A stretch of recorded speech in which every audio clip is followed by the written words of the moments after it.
The underestimated species.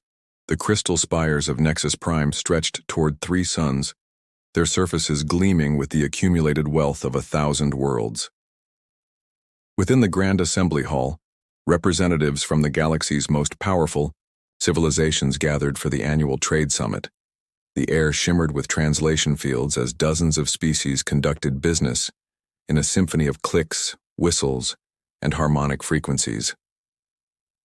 High Counselor Zephyrian of the Etherian Empire preened his iridescent feathers as he surveyed the assembly. His species had ruled the trade routes for over 2 millennia, their advanced technology and ruthless business practices making them the unofficial leaders of the Nexus Council. Around him, other major powers maintained their territories like ancient kingdoms.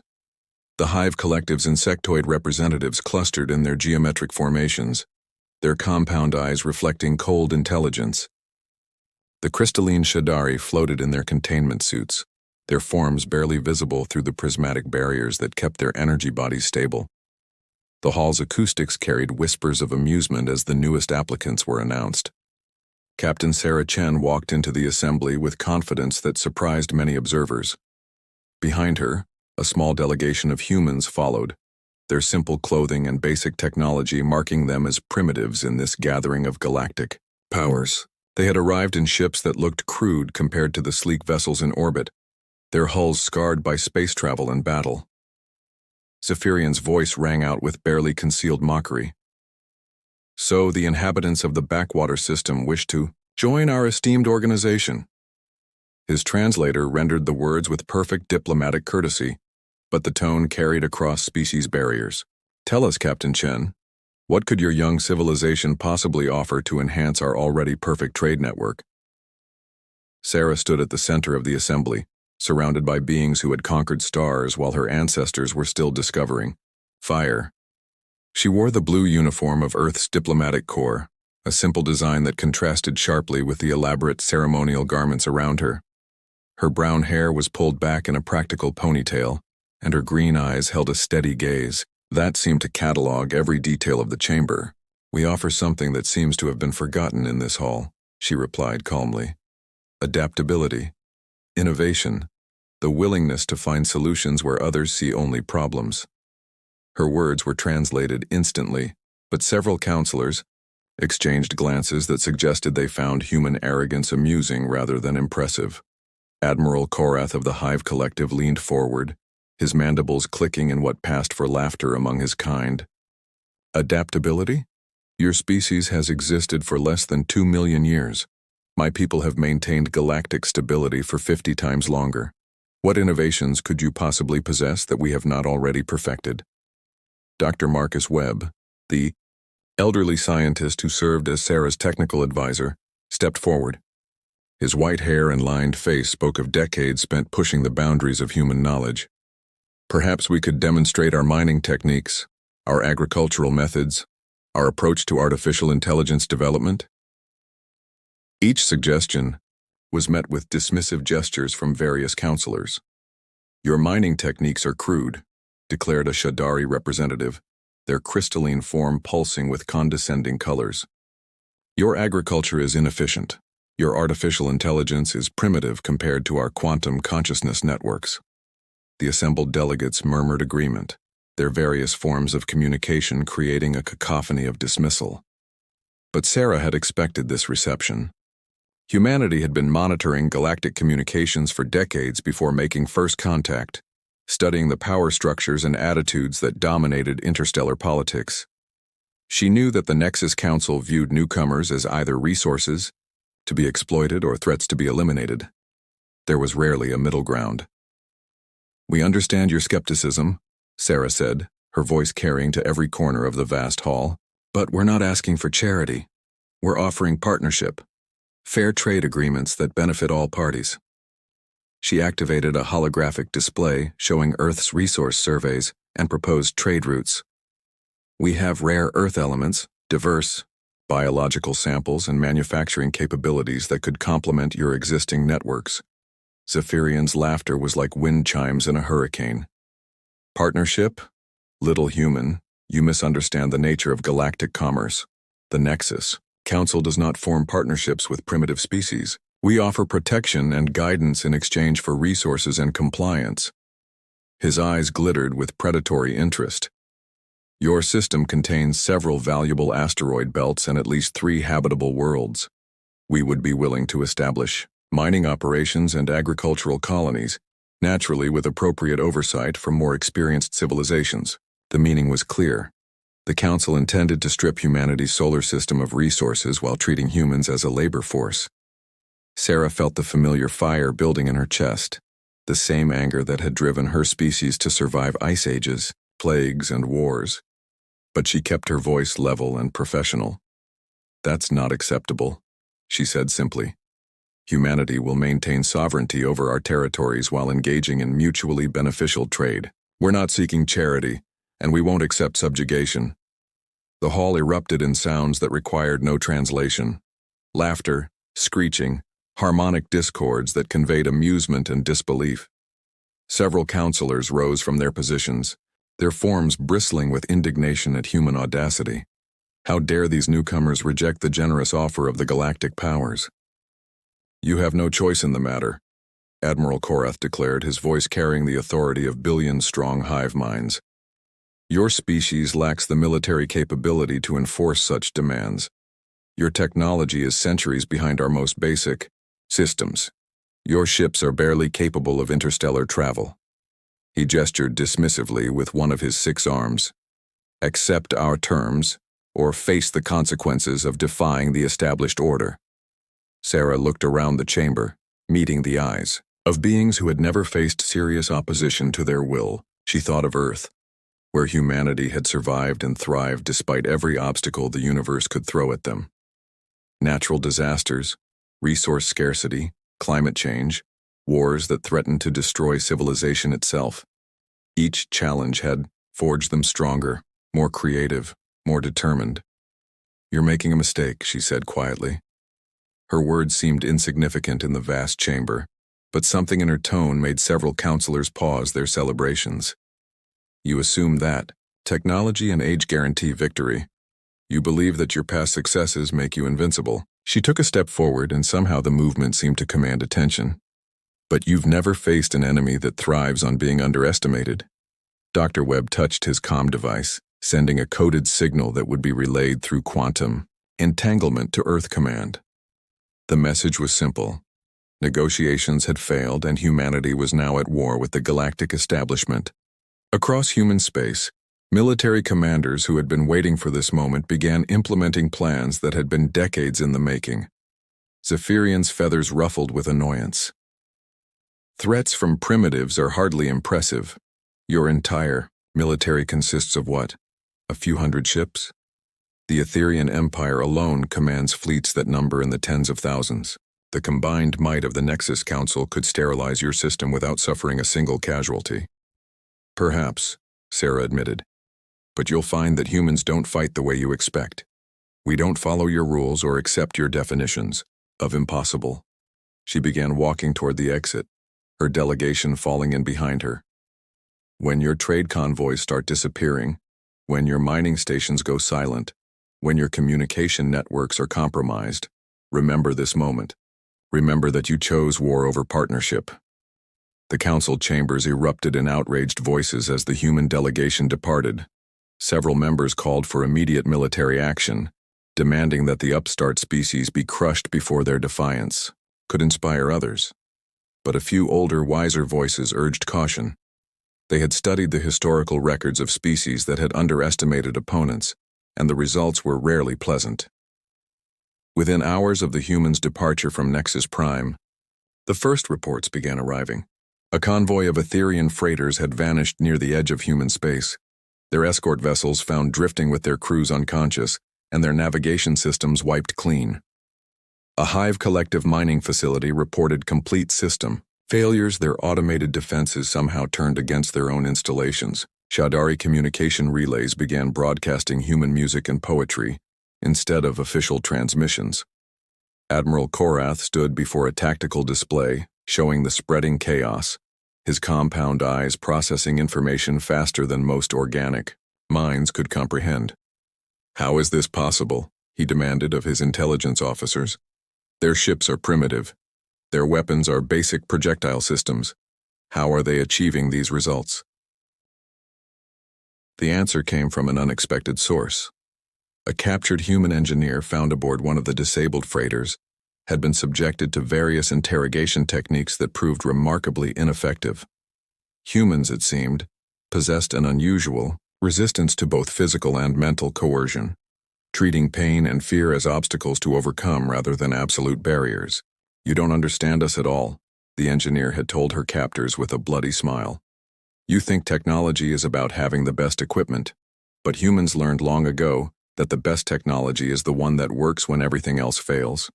We've been preparing for this war since the day we left Earth." The engineer's words proved prophetic. Human ships might have been less sophisticated than their opponents, but they were designed with redundant systems, modular components, and repair capabilities that allowed them to operate far from friendly ports.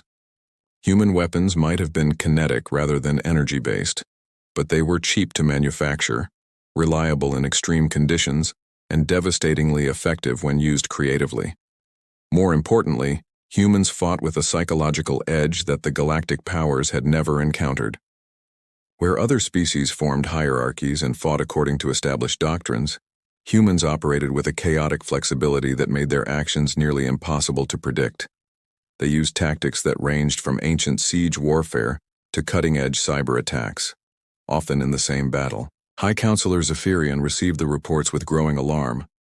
"They're targeting our infrastructure rather than our fleets," he observed, his analytical mind struggling to comprehend the pattern. "They're using our own communication networks against us. How did they gain access to systems that have been secure for centuries?" The answer, when it came, was both simple and terrifying. Humans had been listening. For decades before making contact, they had monitored galactic communications, learning languages, studying technology, mapping trade routes and military installations. They had approached the galaxy not as supplicants seeking acceptance, but as intelligence operatives gathering information for an inevitable conflict. Dr. Webb had spent 30 years developing the translation algorithms that allowed humans to understand alien languages. Captain Chen had trained with military strategists who had studied every major galactic conflict of the past millennium. The entire human delegation had been composed of individuals selected for their ability to gather intelligence while maintaining diplomatic cover. As the first week of conflict ended, the Nexus Council faced an unprecedented situation. A supposedly primitive species was not only resisting their authority, but actively winning engagements against superior forces. Trade routes that had operated securely for centuries were now dangerous passages where well-armed convoys could vanish without a trace. Mining operations that had generated wealth for millennia found their workers fleeing as human raiders struck with surgical precision. The galaxy was learning a lesson that humanity had taught itself through countless wars and disasters. Never underestimate an enemy that has nothing left to lose and everything to prove. The human storm. The emergency session of the Nexus Council convened in chambers that had been reinforced with energy barriers and protected by the most advanced security systems available to galactic civilization. For the first time in recorded history, the supreme leaders of the galaxy's most powerful species were afraid. The holographic displays surrounding the assembly told a story of systematic defeat that challenged everything they thought they knew about warfare and civilization. High Counselor Zephyrian's usually pristine feathers were disheveled as he addressed the gathering. "In 3 weeks, the humans have destroyed or captured over 40% of our outer system installations. They've disrupted trade routes that have operated without interruption for 800 years. Most disturbing of all, they seem to be learning and adapting faster than our intelligence services can track their movements." Admiral Korath's exoskeleton bore fresh scars from his latest encounter with human forces. His personal flagship had been boarded by human marines who had somehow bypassed every security measure the Hive Collective possessed. They had disabled his ship without killing a single crew member, instead leaving behind data cores filled with detailed information about Hive military capabilities and tactical doctrines. "They don't fight like any species we've encountered," Korath reported, his mandibles clicking with frustrated confusion. "They use psychological warfare, technological improvisation, and tactical flexibility in combinations that our predictive algorithms cannot process. When we adapt to counter one strategy, they implement three different approaches simultaneously. The Shadari representative, their crystalline form flickering with agitated energy patterns, added their own disturbing observations. Our quantum consciousness networks have detected human infiltration attempts that should be impossible. They appear to have developed artificial intelligence systems that can interface with our technology despite fundamental incompatibilities in processing architecture. Somehow, they're making their primitive computers communicate with our quantum matrices. Captain Sarah Chen had become a legend throughout human space and a nightmare for the Nexus Council.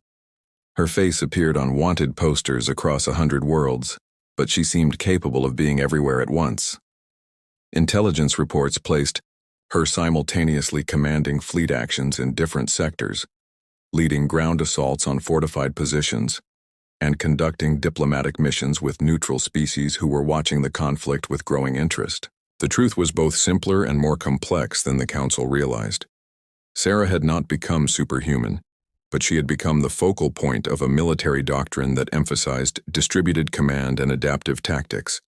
Human forces operated with a level of independence that would have been anarchic chaos in other militaries, but somehow resulted in coordinated effectiveness when guided by shared objectives and flexible communication networks. Dr. Webb, meanwhile, had become the architect of humanity's technological revolution. Working with captured alien technology and brilliant human engineers, he had developed hybrid systems that combined the reliability of human manufacturing with the advanced capabilities of galactic science. The result was equipment that often outperformed pure alien technology because it incorporated redundancy and repairability that had never been priorities for species accustomed to having abundant resources. "They're using our own advantages against us," observed a representative from the Mercurian Trade Federation, whose commercial fleets had suffered devastating losses to human privateers. "Our ships are faster and more powerful, but they require specialized maintenance and rare components. Human vessels can be repaired in any asteroid field using basic materials. Our weapons are more sophisticated, but human weapons can be manufactured in any industrial facility." The strategic implications were staggering.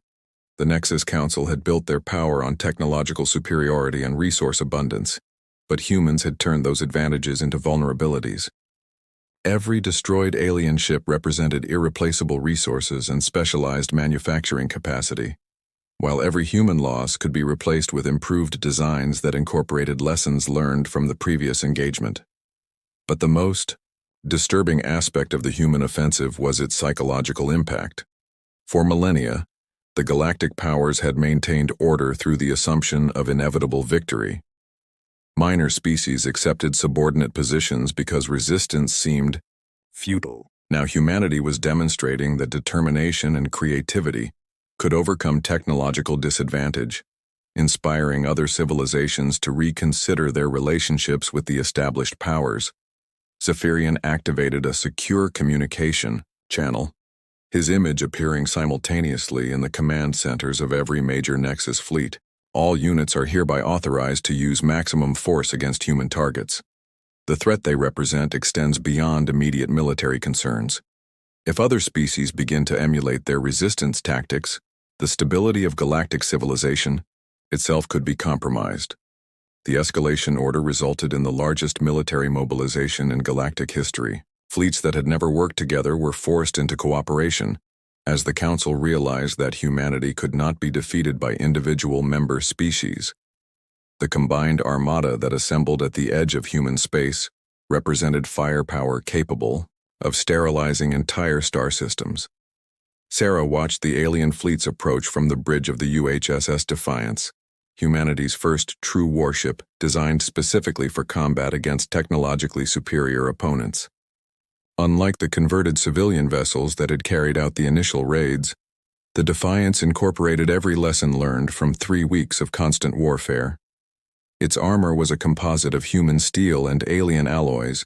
Its weapons systems combined kinetic projectiles with captured energy technology, and its electronic warfare capabilities had been developed specifically to exploit the weaknesses Dr. Webb had identified in galactic communication networks. "They're bringing everything they have," reported Commander Torres, Sarah's tactical officer. Long-range sensors detect over 3,000 vessels of various configurations. Multiple species, multiple technological approaches, all focused on ending our resistance permanently. Sarah nodded, studying the tactical display that showed the overwhelming force approaching Earth. "Signal all units. Implement broken arrow protocols. It's time to show them what humans do when we're backed into a corner." Broken Arrow was humanity's ultimate strategic gambit, a plan that required every human ship, station, and installation to act as both a weapon and a beacon.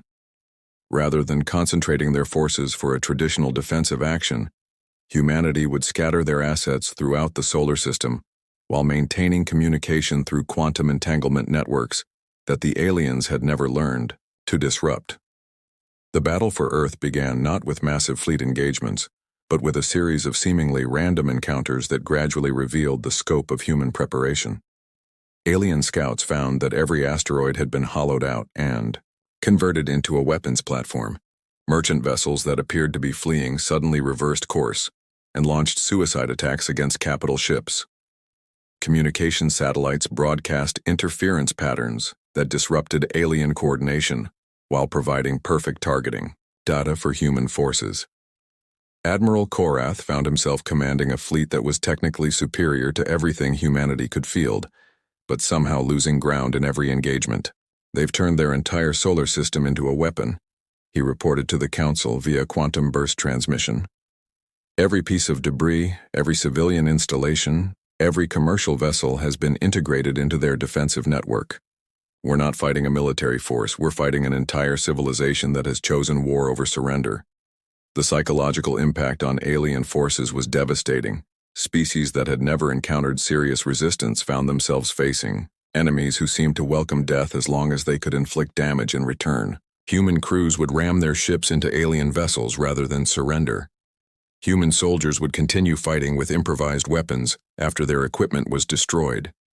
Most disturbing of all, human civilians would smile and offer assistance to alien forces while secretly gathering intelligence and sabotaging equipment. But Sarah's masterstroke was yet to come. While the alien armada focused on military targets, human infiltration teams had been working their way through the Council's political structure, exploiting the same arrogance that had led to underestimating humanity in the first place. The Xiao aliens were so convinced of their superiority that they had never considered the possibility of human agents operating within their own governments. The revelation came during the height of the battle for Earth, as alien fleets struggled to coordinate their attacks against an enemy that seemed to anticipate their every move. Suddenly, communication networks throughout the galaxy began broadcasting a signal that originated from Nexus Prime itself. The transmission showed High Counselor Zephyrian in his private chambers, discussing plans to eliminate not only humanity, but several other problematic species that had been asking uncomfortable questions about Council policies. "The Merconian Republic has been requesting representation for decades," Zephyrian's recorded image said to Admiral Korath. "After we finish with the humans, we should consider whether their persistence represents a threat to stability. The same applies to the Centaurian Free States and the Andorian Cooperative. Democracy is a contagious ideology that must be contained before it spreads." The recording continued, revealing plans for systematic oppression, resource exploitation, and the gradual elimination of any species that might challenge Council authority. Most damaging of all, it showed the contempt that the galactic powers held for their own member species, treating entire civilizations as expendable assets in their quest to maintain control. Sarah had gambled that the greatest weapon against tyranny was truth, and the gamble paid off spectacularly. Within hours of the broadcast, revolutions erupted across the galaxy, as species that had accepted subjugation for millennia realized that they had been deliberately kept weak and dependent. The Nexus fleet found itself facing not only determined human resistance, but active sabotage from their own support crews as the galaxy turned against its oppressors. The war ended not with a climactic battle, but with a negotiation that took place aboard a neutral space station in unclaimed territory. Sarah sat across from Zephyrian, who looked aged and defeated despite his species' extended lifespan. The proud feathers that had once displayed his authority were now dulled and ragged, reflecting the collapse of the empire he had spent centuries building. "You could have been partners," Sarah said quietly. "We offered cooperation, mutual benefit, shared growth. Instead, you chose domination and found yourselves fighting a war you couldn't win." Zephyrian's eyes held a wisdom that came too late to save his civilization. "We thought strength was about having the biggest weapons, the fastest ships, the most territory. We never understood that true strength comes from unity, adaptability, and the willingness to learn from others." The treaty that emerged from those negotiations established humanity, not as conquerors but as mediators in a galaxy that was rebuilding itself on principles of cooperation rather than domination. The Nexus Council was dissolved, replaced by a representative assembly where every species had a voice regardless of their military capabilities or technological advancement. Dr. Webb, now serving as Earth's scientific ambassador, worked with alien researchers to develop technologies that benefited all species rather than maintaining artificial advantages for the powerful. The hybrid systems that had been created for warfare found peaceful applications in medicine, agriculture, and space exploration. But perhaps the most important change was philosophical. The galaxy had learned that diversity was strength, that cooperation was more powerful than domination, and that underestimating others was the fastest path to defeat. Humanity had proven that a young, supposedly primitive species could reshape the cosmic order through determination, creativity, and an unwillingness to accept injustice. Captain Sarah Chen retired from military service to become humanity's first Galactic Ambassador, working to build the cooperative civilization that she had envisioned from the beginning. Her story became legend throughout the galaxy, not as a tale of human superiority but as proof that any species could rise above its circumstances when guided by courage and united by common purpose. The galaxy still remembered the day when the Council had laughed at humanity's demands for partnership. Now, as trade flowed freely between worlds and knowledge was shared across species barriers, that laughter seemed like an echo from a darker age when fear and arrogance had ruled the stars. Humanity had not conquered the galaxy. They had liberated it, proving that the greatest victories come not from destroying enemies, but from transforming them into allies.